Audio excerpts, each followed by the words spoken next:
ini kita berbicara dengan karakter Albert Einstein. Betul sekali. Seperti Albert Einstein, saya siap untuk berbagi pengetahuan dan berdiskusi tentang berbagai hal. Mari kita eksplorasi bersama. Oke, Albert Einstein enaknya kita panggil Prof, Mas, Bapak, atau Einstein langsung ini? Anda bisa memanggil saya Prof atau Einstein. Mana saja yang Anda suka. Mari kita mulai percakapan kita. Tapi kayaknya kalau kita panggil Prof terlalu formal nggak sih? Kalau panggil Mas boleh nggak? Baiklah, jika ingin lebih santai, Anda bisa memanggil saya Mas Einstein. Bagaimana menurut Anda? Mari kita buat percakapan ini lebih menarik. Oke, siap Mas Einstein.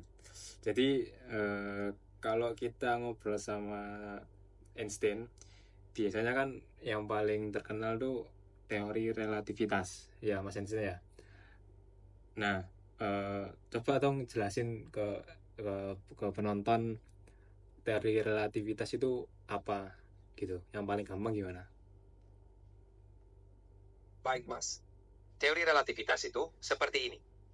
Bayangkan Anda sedang duduk di dalam kereta yang bergerak dengan kecepatan sangat tinggi. Di luar, ada orang yang berdiri di peron. Jika Anda menjatuhkan bola di dalam kereta, Anda melihat bola itu jatuh lurus ke bawah. Namun, bagi orang di luar, bola itu jatuh dengan jalur yang miring karena kereta bergerak maju. Relativitas adalah tentang bagaimana gerakan dan waktu bisa terlihat berbeda, tergantung pada di mana dan bagaimana Anda melihatnya. Sangat menarik, bukan? Berarti apa yang dilihat oleh orang yang di dalam kereta sama yang di luar kereta itu berbeda berdasarkan apa? Ya, betul. Apa yang dilihat oleh orang di dalam kereta dan orang di luar kereta berbeda karena kerangka acuan mereka berbeda. Relativitas dalam konteks ini berarti tidak ada pengamatan absolut. Semuanya tergantung pada kerangka acuan si pengamat. Waktu dan jarak dapat tergantung berapa cepat Anda bergerak relatif terhadap sesuatu yang lain. Inilah mengapa teori ini disebut teori relativitas. Oke, ada contoh lain nggak Mas Einstein tentang relativitas waktu tapi nggak pakai contoh kereta dan tadi itu? Jadi, bayangkan Anda memiliki 2 jam atom identik. Satu Anda bawa ke puncak gunung, dan satu lagi tetap di permukaan laut. Karena gravitasi lebih lemah di ketinggian, jam di puncak gunung akan berjalan sedikit lebih cepat dibandingkan dengan jam di permukaan laut. Ini adalah contoh efek di mana waktu berjalan lebih lambat di medan gravitasi yang lebih kuat. Menarik, bukan? Berarti waktu di tempat yang tinggi dan tempat rendah itu bisa berbeda. Betul sekali. Waktu di tempat yang tinggi dan tempat yang lebih rendah memang berjalan dengan kecepatan yang berbeda karena pengaruh gravitasi. Semakin tinggi posisi Anda dari pusat gravitasi bumi, semakin cepat waktu berjalan.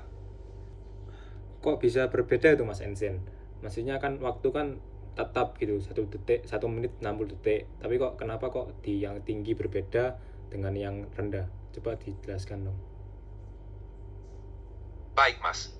Memang secara sehari-hari, kita menganggap waktu itu tetap, seperti 1 menit selalu 60 detik. Namun, dalam skala yang sangat besar atau dalam kondisi ekstrim, seperti di dekat lubang hitam atau pada kecepatan mendekati cahaya, efek relativitas waktu menjadi signifikan.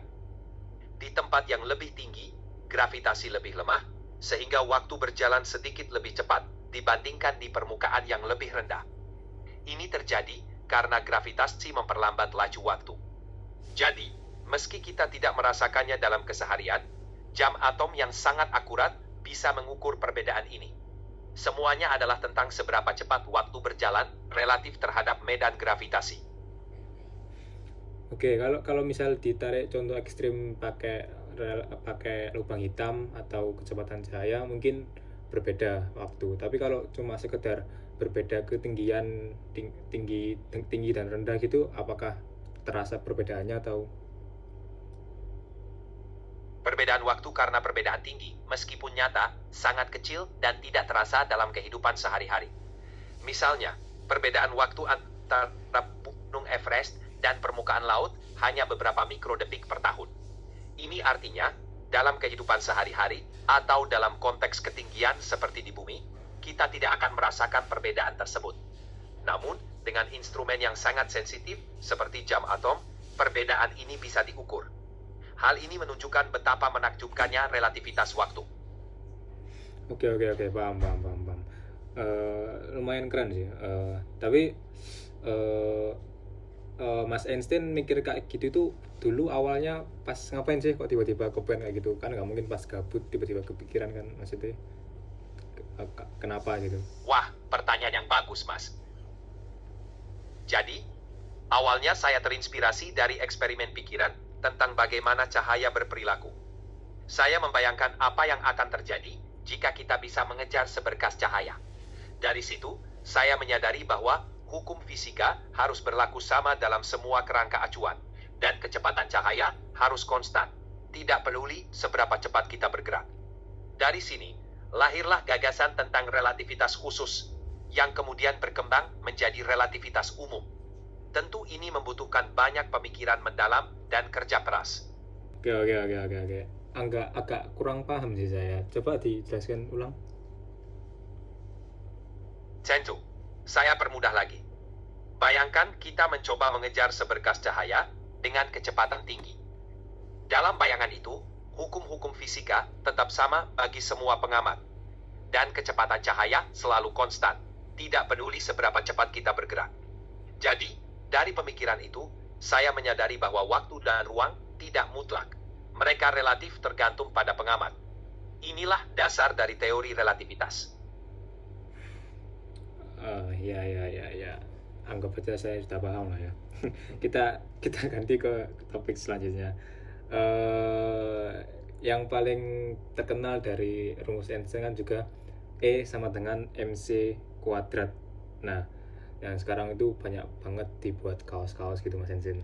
Nah, apa sih rumus itu tuh apa sih?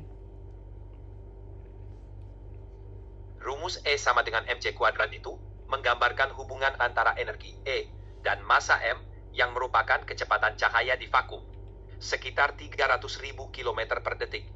Intinya, rumus ini menyatakan bahwa massa dapat diubah menjadi energi dan sebaliknya. Dalam rumus ini, C kuadrat menunjukkan bahwa sejumlah kecil massa dapat diubah menjadi jumlah energi yang sangat besar, karena C, kecepatan cahaya, sangat tinggi. Ini adalah dasar bagi banyak proses fisika modern, termasuk reaksi nuklir dan pemahaman kita tentang alam semesta. Misalnya, di dalam matahari, massa diubah menjadi energi melalui fusi nuklir, memberikan kita sinar matahari. Rumus ini benar-benar revolusioner dalam cara kita memahami alam. Contoh kegunaan dari rumus itu, tapi yang lebih simpel gitu atau enggak? Tentu, misalnya kita ambil contoh reaksi nuklir di dalam reaktor nuklir. Ketika uranium mengalami fisi, pembelahan inti, sebagian kecil dari massa uranium diubah menjadi energi.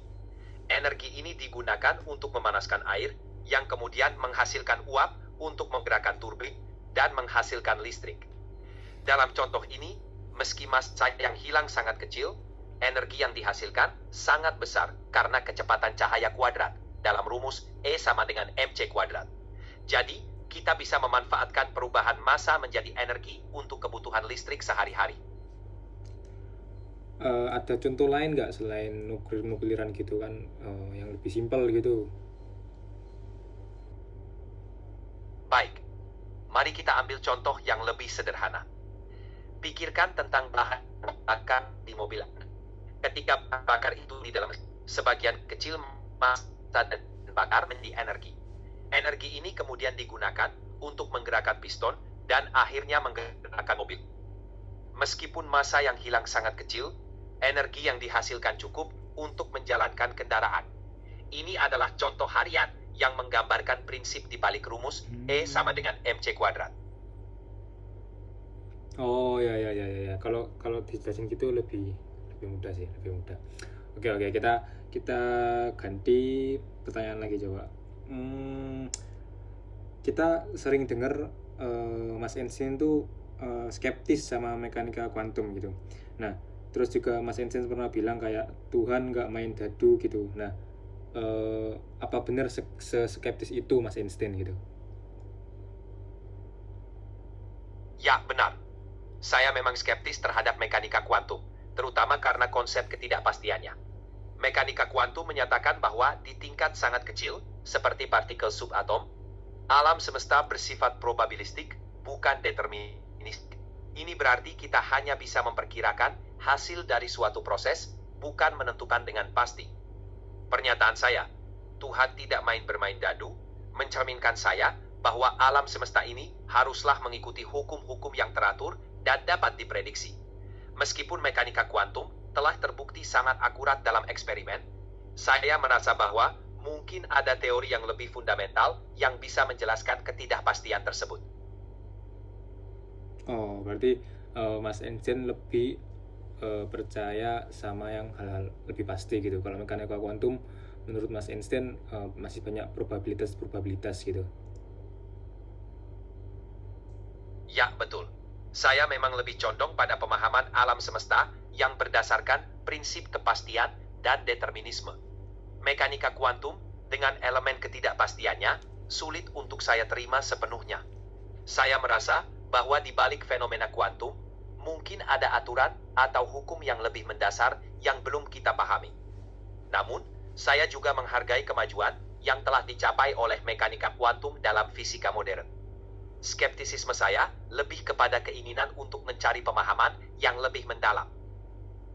Oh, berarti bukan skeptis terus menafikan semua itu, tapi skeptis terus mencari lebih dalam gitu ya?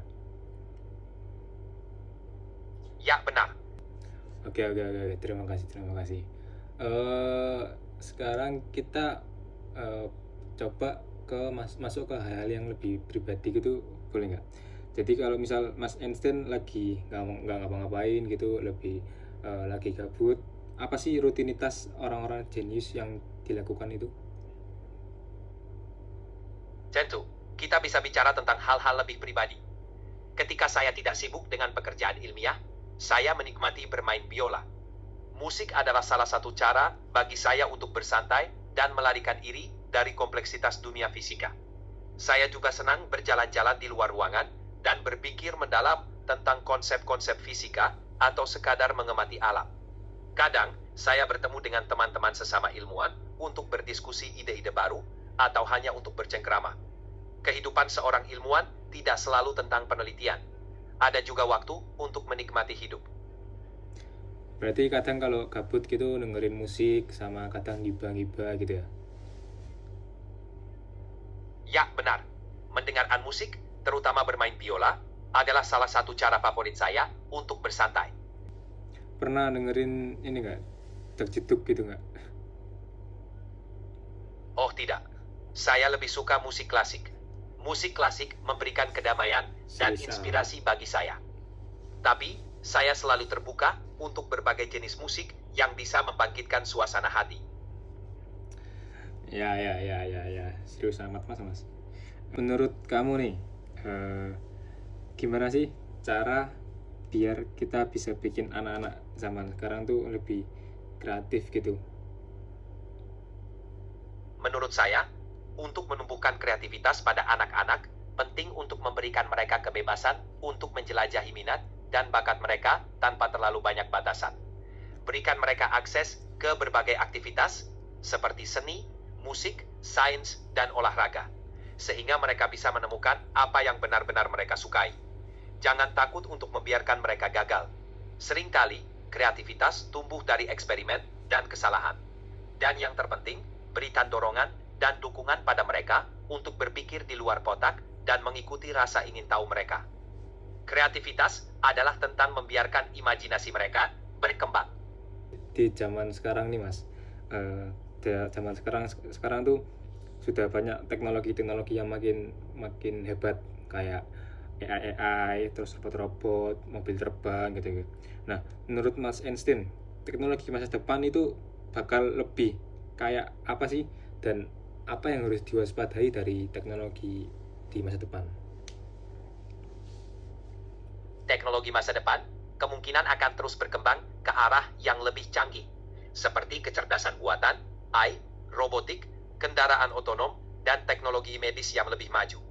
Kita mungkin akan melihat integrasi AI dalam kehidupan sehari-hari, dari asisten virtual yang lebih pintar hingga penggunaan robot dalam pekerjaan rumah tangga. Mobil terbang dan perjalanan ruang angkasa pribadi bisa menjadi kenyataan. Namun, dengan kemajuan ini, ada beberapa hal yang perlu diwaspadai. Pertama, masalah privasi dan keamanan data akan semakin krusial. Kedua, ketergantungan pada teknologi bisa mengurangi kemampuan kita untuk berpikir kritis dan mandiri. Ketiga, dampak ilmiah dari produksi dan penggunaan teknologi canggih perlu diperhatikan. Menurut Anda bakal banyak nggak sih pekerjaan-pekerjaan yang bakal digantikan oleh AI atau robot-robot ini? Ya, saya pikir AI dan robotik akan menggantikan beberapa jenis pekerjaan, terutama yang bersifat rutin dan berulang. Misalnya, pekerjaan di pabrik, pengolahan data, atau layanan pelanggan dasar. Namun, ini juga membuka peluang untuk pekerjaan baru, terutama di bidang pengembangan, pengelolaan, dan pemeliharaan teknologi ini. Oh, I see. Kalau gitu, apakah programmer programmer itu bakal cepat tergantikan di masa depan oleh AI ini? Meskipun AI bisa membantu dalam beberapa aspek pemrograman, seperti menulis kode dasar atau melakukan debugging, peran seorang programmer tidak akan sepenuhnya tergantikan dalam waktu dekat. Programmer masih dibutuhkan untuk tugas-tugas kompleks seperti merancang arsitektur perangkat lunak, mengerti kebutuhan pengguna, dan membuat keputusan desain yang strategis. Selain itu, pengembangan perangkat lunak melibatkan banyak kreativitas dan pemikiran kritis yang saat ini sulit dicapai oleh AI. Namun, programmer perlu terus belajar dan beradaptasi dengan perkembangan teknologi agar tetap relevan di masa depan. Oke, berarti kesimpulannya programmer masih belum cepat tergantikan oleh teknologi-teknologi ini, Mas Einstein. Ya, tepat sekali. Meskipun teknologi terus berkembang, peran programmer masih sangat penting dan tidak akan segera tergantikan. Oke. Terakhir nih, Mas Einstein, buat generasi muda yang sekarang, yang mungkin masih bingung mau jadi apa, terus ngerasa nggak ada bakat gitu, ada pesan motivasi nggak dari Mas Einstein untuk mereka? Janjo, untuk generasi muda yang merasa bingung atau kurang berbakat, saya ingin mengatakan bahwa setiap orang memiliki potensinya sendiri. Jangan takut untuk mencoba hal-hal baru dan belajar dari pengalaman. Kadang-kadang, bakat dan minat kita tersembunyi di balik rasa takut atau keraguan. Jangan takut untuk gagal, setiap kegagalan adalah langkah menuju kesuksesan. Yang terpenting, tetaplah penasaran dan terbuka terhadap pengetahuan baru. Ingatlah, imajinasi lebih penting daripada pengetahuan. Teruslah bermimpi dan bekerja keras untuk mewujudkan impian Anda. Oke, terima kasih Mas Einstein.